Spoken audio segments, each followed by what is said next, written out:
Guys, what's going on? It is Ash here coming at you today in Clash Royale. Today I am joined by Yerson CZ. He is a Colombian pro, and this guy is in the conversation right now as one of the best 2.6 Hog Cycle players in the world.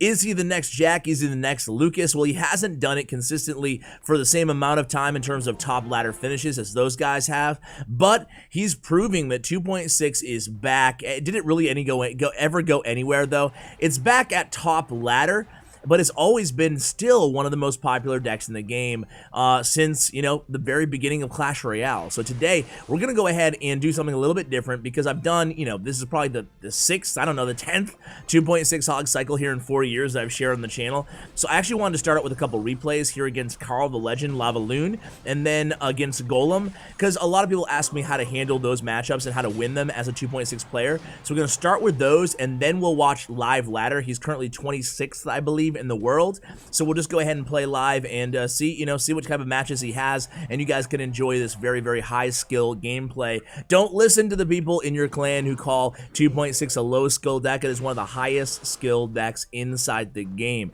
Anybody can pick it up and have, you know, a little bit of success with it, but to really excel with this deck, you definitely need to understand cycles, understand which cards are most important, and let's concentrate on this match here, guys, because again, I want to give you guys kind of a blueprint how to handle Lavaloon. So Carl the Legend, probably in the conversation as one of the best Lavaloon players in the game right now, now that Bochum kind of retired. Carl the Legend, another German pro, and he's really, really good. I don't need to tell you guys, he's been on the channel a time or two before. I'm hoping to get him on again, actually, using this deck, his favorite version of Lavaloon right now. And here we go with the a balloon coming in solo, realizing that we didn't have a lot of elixir left, but we're going to be able to counter that balloon just using an ice spirit and the cannon to pull, so not bad. He will get the death damage though, and we have about 15 seconds left remaining here until we get to double elixir time. We're immediately going to send in the Hog. Sending in the Hog pretty much every time that Carl gives a big push. So every time we defend a big push, we're going to send in that Hog Rider on the weak side tower. But Carl does have the damage advantage here going into double elixir time. Here comes the Lava Hound. So immediately we're going to be cycling in the back. We're going to start with an Ice Golem, then we're going to go to a Musketeer. The goal here, especially in double elixir time, is to get 2 Musketeers down. Also making sure we keep cycling. So we have the Ice Spirit, making sure we can get back to that Musketeer. We go opposite lane Hog, force 3 elixir out of the opponent, and then we go with the cannon to distract the Lava Hound. So again here, guys, a lot happening, but, you know, rewind if you want to. It's going to be Musketeer in the back, Ice Golem, Musketeer in the back, then we play the cannon, distract the Lava Hound, we go opposite lane. That's our second Hog Rider opposite lane here.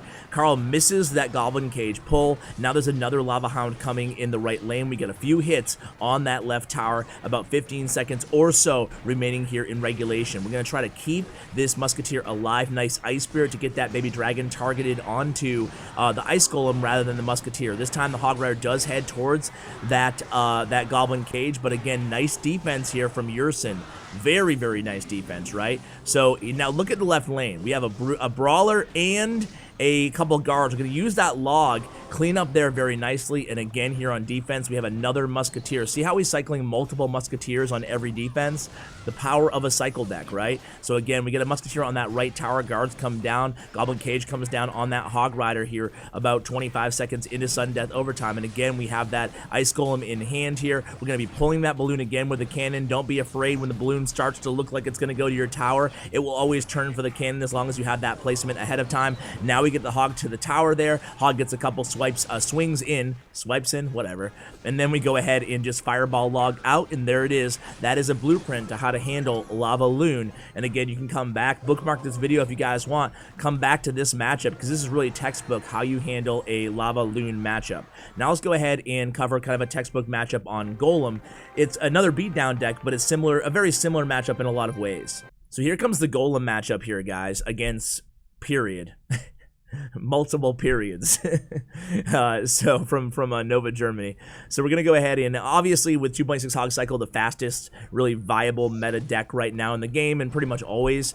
You can start out with Hog Rider with this deck. It's okay to be a little bit aggressive, see what the opponent has, and you can get an idea of what they're playing early on. So we know with the Mega Minion and the Lumberjack, it's either a Golem deck, probably Golem, or it's a Balloon Cycle deck, but we'll definitely know after the next card here. So we're going to set up on defense there with a Musketeer, and look at our hand right now. It's kind of an awkward hand hand. So it looks like Yerson's going to go ahead and keep this cycle going, force a response out of the opponent with just an Ice Spirit accompanying this Musketeer here. And then we go ahead and we take that Fireball value. Another thing that you guys are going to want to understand with this deck, especially against heavier decks, is we definitely take Fireball opportunities against different cards that normally we might not go ahead and Fireball in a normal Fireball deck. Why are we using the Log here and the Ice Golem with the Hog? Because we know he probably has NATO. He did have NATO there, but as long as you're going to be combining the Ice Golem first, we will get that Hog to the tower and he'll have to delay on that NATO just like he did there. So now we have a Dark Prince. We're going to go ahead and kite him over. And we're going to use our Ice Spirit and our Skeletons, just 2 Elixir, defending this Dark Prince in the lane. So again, very well played there. Both of our towers are 100% healthy, and there's still plenty of time here in single Elixir. In a 2.6 Hog Cycle deck against a Golem deck, you really want to have a pretty sizable damage advantage going into double Elixir, because in single Elixir you have a big advantage in the matchup. In double Elixir, they have the advantage in the matchup. So as a Hog 2.6 player, you want to get your damage in, you want to be aggressive against heavier decks, which is basically every deck in single Elixir time. So now we get that Musketeer taking off the shield of that Dark Prince. Things are looking really nice here. 10 seconds left, 743 on the tower, and our towers are totally healthy. We know we might lose a tower here. We know it's going to be difficult in double Elixir time, so this is exactly the position that Yerson wants to be in here going into double Elixir. So here comes the Golem. We immediately go opposite lane with the Hog Rider, and again, using those Skeletons, kind of cutting that baby dragon, trying to keep our tower healthy, and we do so. We take that right tower down as well. Now 45 seconds, all we have to do here is defend and hold on. Easier said than done. He does have lightning as well. So nice Ice Spirit, then again, just keeping that Musketeer alive. Again, just like the Lava Hound matchup, we're able to cycle to another Musketeer. We're going to go ahead and log back. He has cannon in hand too. He can pull that Golem if he wants to, but he'd rather use Fireball. And that was a very, very, very valuable Fireball there. Check it out, guys. Just beautiful. Again, these first 2 matchups, and the nice kiting there, the Lumberjack as well. We have Ice Spirit. We're bringing that Lumberjack all around the arena. Lightning comes down, kind of a frustration lightning, and I think the opponent gives up here. Was that not the most beautiful 2.6 versus Golem matchup you've ever seen? I don't think there was any flaws in this entire matchup. Just really, really well played there, especially that last defensive sequence. Now it's time to watch Yerson go ahead and play live inside the arena. Be right back. All right, guys, here we go again. We are currently 26th in the world going against Bag. So you guys, I say this every time we face Bag here, but been trying to get him back on the channel. Hopefully I will before the end of the season. We go ahead and we Fireball that Miner. So again, showing you how reluctant Yerson is to be taking damage there. And I'm sure Yerson knows what deck already Bag is running. We start out with the Ice Golem cycle, and then we place that Musketeer opposite lane, so Musketeer will be behind that Ice Golem. So here we go with the Hog Rider, Musketeer Inferno Tower set up here for Bag. It looks like Minor Control. It's not Minor Control because no one plays Minor Control right now on this high ladder. It's probably a Balloon deck.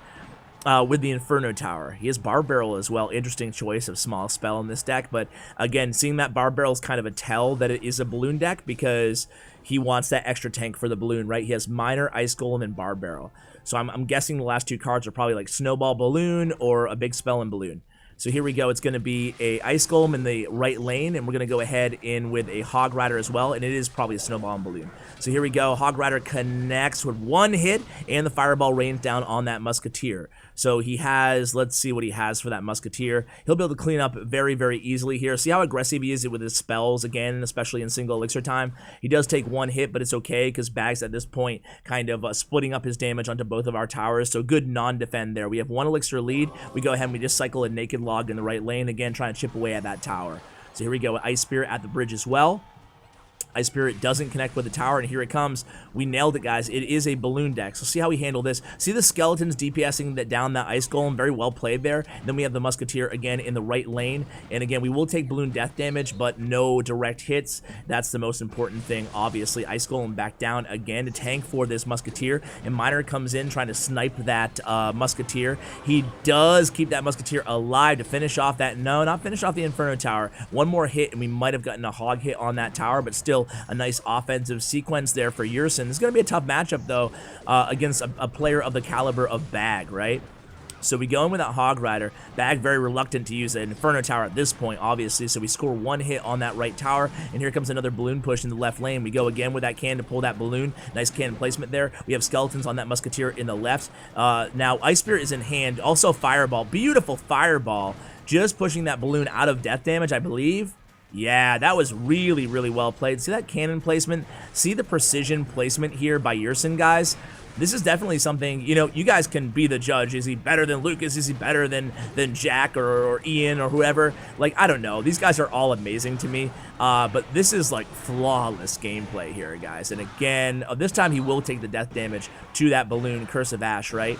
So 21-26 remaining on our tower, 13-48 remaining on his tower. So things still looking pretty good here. Looks like we're going to go in with another hog push in the right. Meanwhile, we have a miner on the left tower. We're going to go ahead and utilize the Ice Spirit there against that miner. We're going to fireball here. Fireball value. We're not going to get that hog to the tower, though. But we do get the fireball. But Bag kind of nudging ahead here. And we're going to try to outcycle that Inferno Tower. Let's see. Inferno Tower's back in hand and at the ready for Bag.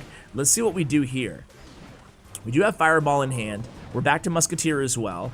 9:33 remaining on the tower. Always getting those logs in. Very, very important. So we're going to wait till that Musketeer locks onto our tower. Then we're going to place the cannon. Very well played there again by Yerson. See how he waited for the Musketeer to lock onto that right tower before playing the cannon. Now Fireball comes down. GG's! Yerson with the victory, baby. All right, what a way to start the live portion of this video. Let's go into the next match. These search times take forever.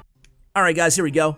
Yeah, geez, like 5 minutes, 4 minutes maybe between matches here, so definitely gonna have to edit out. But next, a player here from Star Alliance, Japan, and we go in with the Hog Rider against the Dark Prince Mega Minion. We score 1 hog hit, so I'm thinking maybe a Giant deck.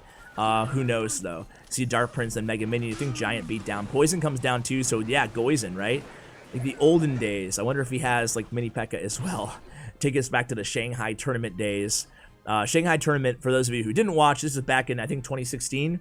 It was like one of the most frustrating metas out there where Goizen was everywhere. Like Mini P.E.K.K.A. and Poison and Giant were in every deck. It was one of the most kind of overwhelming metas in terms of the use rates must have been sky high. At least that's how I remember it. You know how it is with your recollection, though. Sometimes it's not as bad as you think it is. But look, it is a classic Goizen deck. Now, these were back in the days when Poison slowed troops as well as did damage. Any of you old school viewers remember those days? So anyway, nice kite here. Look at this. Beautiful. All that value from a 2 elixir ice golem, and beautiful again precision placement to pull just to make sure Ice Spirit there on that perfect tile to pull everybody back. Make sure you aggro both the troops. A zap cycled, excuse me, by the opponent onto our tower. We go ahead and happy to respond with a log. So I'm assuming it's got to be a Giant deck, right? We haven't seen the Giant yet.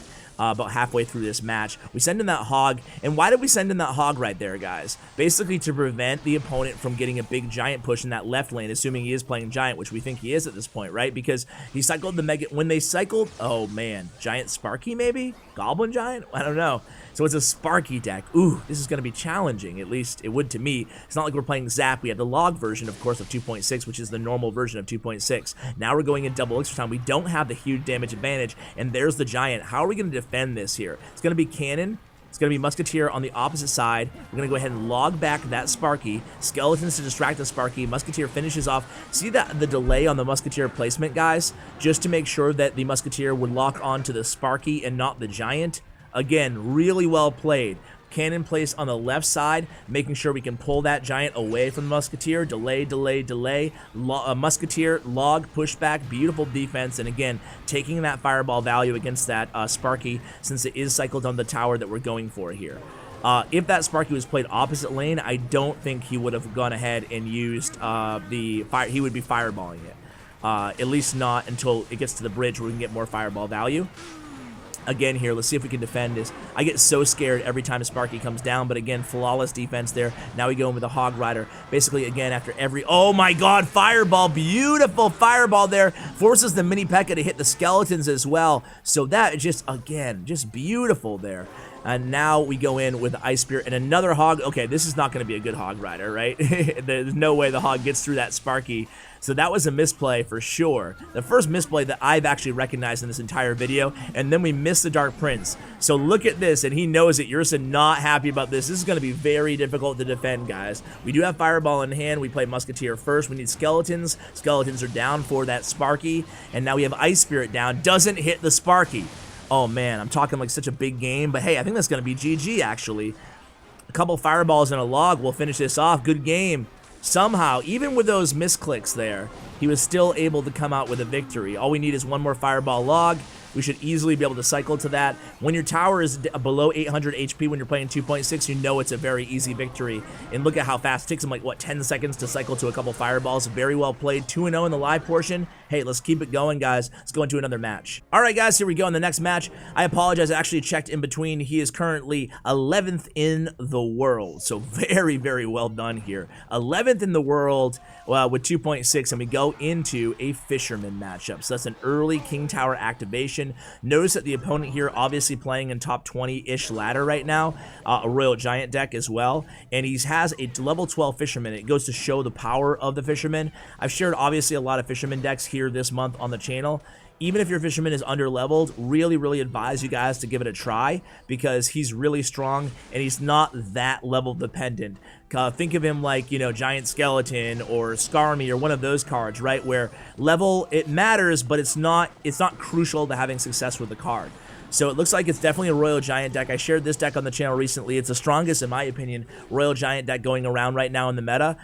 So Skeleton's there to block that Fisherman, keep that Musketeer alive, hopefully to finish off the Fisherman. No.